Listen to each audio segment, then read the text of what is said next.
You hate my parents that much? It's not about that. I'm just saying we should respect each other. Mom, just let it go. Break up with him. This is the story of how I ended 21 years of life with my selfish and domineering husband, Spencer. My name is Rosalie. I'm a 45-year-old part-time housewife. I live with Spencer, who's the same age as me. Our daughter, Kelly, is 21. She's currently an apprentice hairstylist in New York. Spencer is a corporate guy, but he's had a good income since he was young, so we've never struggled financially. Because of that, I never complained about his many hobbies, like golf and skiing, filling up our garage. But Spencer never shared those hobbies with Kelly and me. Even after Kelly was born, he was rarely home on weekends. We never even ate together during the weekdays. He hardly attended any of Kelly's school events. He'd show up at sports day, but you could tell he didn't want to be there. And he was always yelling. If things didn't go his way, he'd raise his voice. He hated being criticized. Whenever I would speak against his selfish attitude towards Kelly, he'd get angry and kick things around.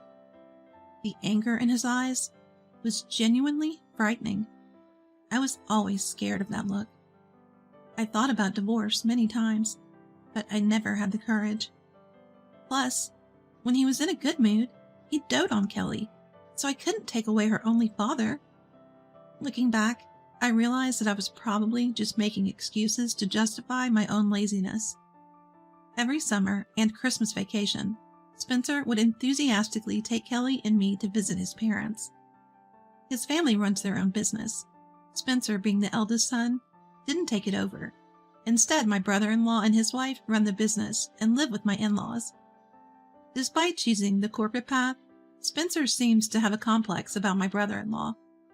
In front of him, Spencer always brags about how great he is. But his family doesn't really care about Spencer's bragging. They just let it go in one ear and out the other. While I sat doing nothing, it was hard dealing with Spencer, who not only made me do all the chores at his parents' house, but also mocked me openly. Yet his family suddenly looked out for me. When we left, they would always say, "Thanks for coming." So despite Spencer's attitude, I didn't really dislike his family.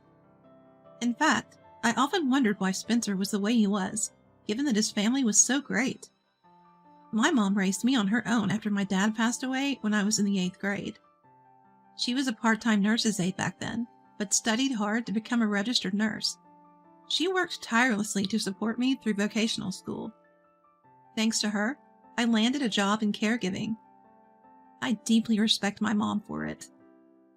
I live alone now, and my aunt, who is my mom's sister, lives nearby. I wanted to visit my family home too because I still worry about Mom. But Spencer, who would gladly spend days at his own home, always made sure our visits to my place were brief, just a couple of hours. And he'd grumble under his breath the whole 3-hour car ride. Spencer was all smiles in front of my mom, though, trying to look like a good person. Fed up with his behavior. "Let's spend our summer vacation visiting our own families separately," I suggested. But Spencer absolutely wouldn't have it. Tired of dealing with Spencer's short fuse, I started visiting my mom with Kelly when he wasn't around. Once Kelly passed her cosmetology exams and landed a job in New York, life with Spencer became even more unbearable for me. He suddenly became intrusive, focusing on our home life only after Kelly moved out. Even if I came home slightly late, he would yell at me. But he never stopped going out to play, even while he kept me tightly bound and continually berated me. On weekends when Spencer wasn't home, I actually felt relieved. Occasionally, when he returned home early and found out I hadn't prepared dinner, he would rage. "Couples should have their meals together. That's just common sense." I was stunned by his contradictions. Kelly has flown the nest. Even with my qualifications, I could make things work if I put my mind to it. Maybe it's time to seriously consider what lies ahead. Just as I began pondering this, my aunt called me early in the morning. She said she urgently needed to talk, so I immediately felt it was about Mom. After sending Spencer off to work, I headed straight for my parents' house.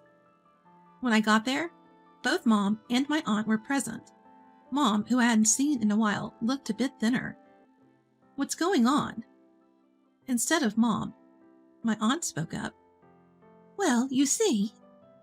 Hearing my aunt's words, my mind went blank. Mom has cancer and was given a year to live. I couldn't comprehend what my aunt was saying. As my mind swirled, Mom reassured me.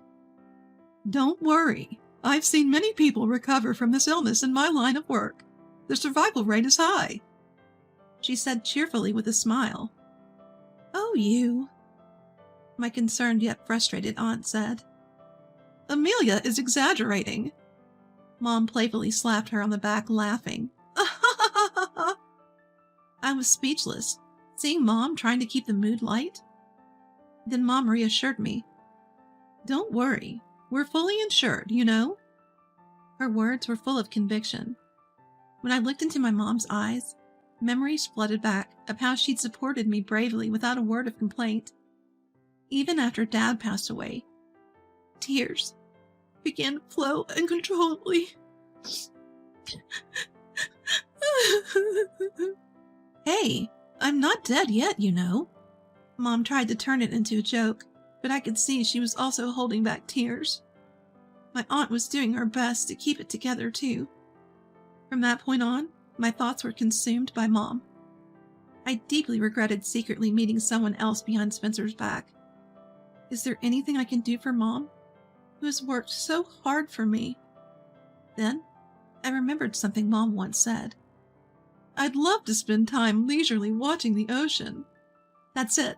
I'll gift Mom a vacation.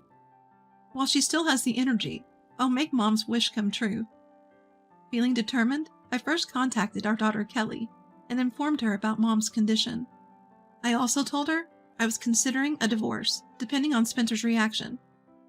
Kelly said she'd come home on her day off tomorrow. The next day, Kelly and I waited for Spencer to return. Spencer arrived home late, but was delighted to see Kelly, who had unexpectedly come to visit. I told Spencer about Mom, and said that for possibly her last long vacation, I wanted to travel with her instead of going to his parents' house. Spencer was furious. "You can't be serious. We're going to my parents' house. That's the priority here, because I'm the husband." But this time, I couldn't give in. "Like you care about Grace. I care about my mom, too. What's wrong with that?" "Do you hate my parents that much?" "That's not the point. I'm talking about mutual respect." Even though this was about Mom's health, Spencer showed no understanding. Tears filled my eyes from anger and sadness. Then Kelly spoke up. "Mom, just let it go. Divorce him," she said calmly. Her words enraged Spencer. You think you can make a fool out of me?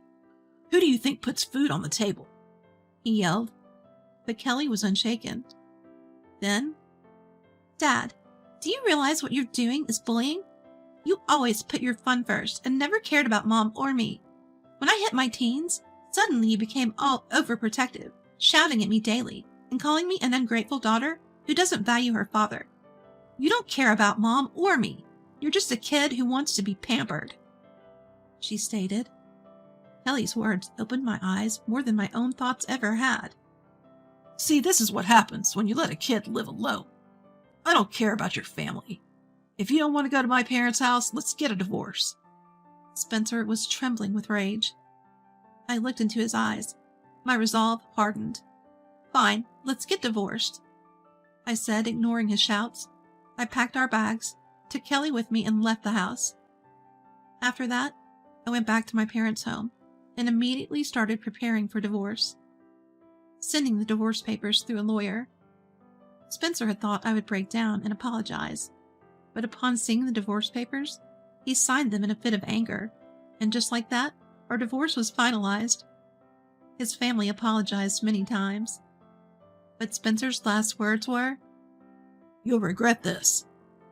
I exchanged glances with my in-laws, baffled by the situation. Mom looked sorry, thinking it was her fault that the divorce happened. We assured her multiple times that it wasn't true. We chose our vacation destination based on where Mom wanted to go. You'll worry without a younger person around. Kelly, an apprentice hairstylist, arranged to come with us, securing understanding from her workplace. Mom truly enjoyed herself during the trip. Looking at Mom's peaceful sleeping face, I had to hold back tears, realizing this could be our last time together. Both Kelly and I deeply enjoyed the trip with Mom. Afterwards, I returned to caregiving, supporting Mom in any way I could. I wanted to make the most out of the remaining time, to be with Mom as much as possible, and to give back for everything she's done. Then, nearly a year later, we found out Mom's health was miraculously improving. Mom and I held hands, shedding tears of joy. When I told Kelly, she broke into loud sobs over the phone. There are still precautions to take, but we decided to celebrate. Aligning with Kelly's day off, we invited our aunt and held a modest dinner party. It's a girls' night out. Mom watched Kelly, who said this with an innocent smile, looking truly happy. Just then, the doorbell rang. A frail and emaciated Spencer stood at the entrance. What? I was at a loss for words, seeing how much Spencer had changed. Spencer then, "I've come for you," said softly. I was stunned, and I didn't know what to make of it when Kelly came over. What are you doing? This doesn't involve you anymore. Just go. She raised her voice, trying to push Spencer out. Just as Kelly and I were about to push Spencer out, Aunt grabbed my hand. Let's at least hear what he has to say, she said, smiling warmly at Spencer. Are you kidding me? You know what kind of person he is? Kelly raised her voice, to which Aunt whispered, But it might be interesting, and grinned mischievously. Though unsure, we let Spencer in, knowing Aunt, who's pretty tough-looking, was close by if things got out of hand. Kelly and I exchanged looks, then allowed Spencer to enter the house. Spencer began talking without waiting for us to initiate the conversation. Here's what Spencer had to say. After my divorce with Spencer, he quickly started dating a hostess in her 20s from a nightclub. But as soon as he financially backed her dream of opening her own business, she vanished and stopped responding to his messages. Now in debt, Spencer turned to my family for help. But given the circumstances, they refused and even kicked him out, saying, You brought this on yourself. Fix your own mess. To add insult to injury, he's also on the list for corporate downsizing and is being pressured to quit. It seems like he's running out of options. You are the only one who truly loved and understood me, he said. You're in a stable job in healthcare, right? Why don't we team up as a couple again and support each other? You were waiting for me, weren't you? I was stunned and almost lost for words, but I managed to say, We're not a couple anymore. We're strangers. Spencer retorted, You weren't this cold before. If we can start over, we can even live together in this house, right, Kelly? Wouldn't you be happy if your parents got along? He even tried to get support from our daughter, Kelly. But Kelly simply stated, No, I wouldn't be happy at all. In fact, I'm happier now that Mom laughs more living with Granny. I even look forward to coming to this house, so I'm happier now than when I was a child. She said this matter-of-factly. Spencer lowered his eyes and spoke in a shaky voice. What should I do if even my own daughter says something like this? I was really fed up with his melodramatic tone. I looked at Spencer and said, When I was bedridden with a high fever, you didn't care and went out. When Kelly got injured, you did nothing and left it all to me. But when you caught a minor cold, you'd whine and seek attention. Like Kelly said once, you only think about being pampered. I have no intention of getting back together with someone so selfish and immature. My words flowed more smoothly than I had expected. Upon hearing this, Spencer stood up, glaring at me with his eyes filled with rage. Who do you think you're talking to? You people are getting too cheeky. Just shut up and do as you're told. He screamed. I wondered why I'd been scared of him for so long. I wasn't afraid of Spencer anymore. Keeping my composure, I told him, Please leave. Spencer screamed, You've got to be kidding me! He then grabbed a piece of fried chicken in front of him and hurled it at me. It felt uncomfortable as the oil splashed on my face. In that moment, something snapped inside me and I stood up. But my mom grabbed my arm and leaned in. Then she told Spencer, "I really want to throw something at you right now, Spencer. But I care too much about Rosalie and Kelly to stoop to your level. If you value yourself, maybe it's time to learn a different way to love." Her voice was soft but filled with resolve. Spencer, caught in his own excitement, didn't take the words to heart. "Don't you dare judge me." He lunged at Mom. That's when Kelly spoke up. "This counts as assault. You know, I'm recording this. Want me to upload it on social media, or should I just call the cops?" She aimed her phone at Spencer. Spencer lowered his raised fist but tried to grab me again. I, however, looked straight into Spencer's eyes and said, "I'll be contacting a lawyer for a restraining order. I'd like to legally ensure that you no longer interact with us. We kindly ask that you leave our home." Spencer chuckled creepily. I was joking, okay? He tried to eat the food in front of him. "Please leave," I immediately said. Spencer started to say something, still with that creepy grin, but the intense gaze from me, Kelly, Aunt, and Mom made him mutter. "You're all so cold-hearted." He staggered out. Once Spencer left, the tension drained from us. We looked at each other and gave a tired laugh.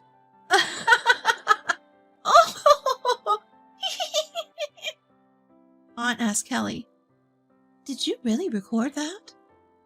Upon hearing this, Kelly casually replied, "As if. It's just a bluff."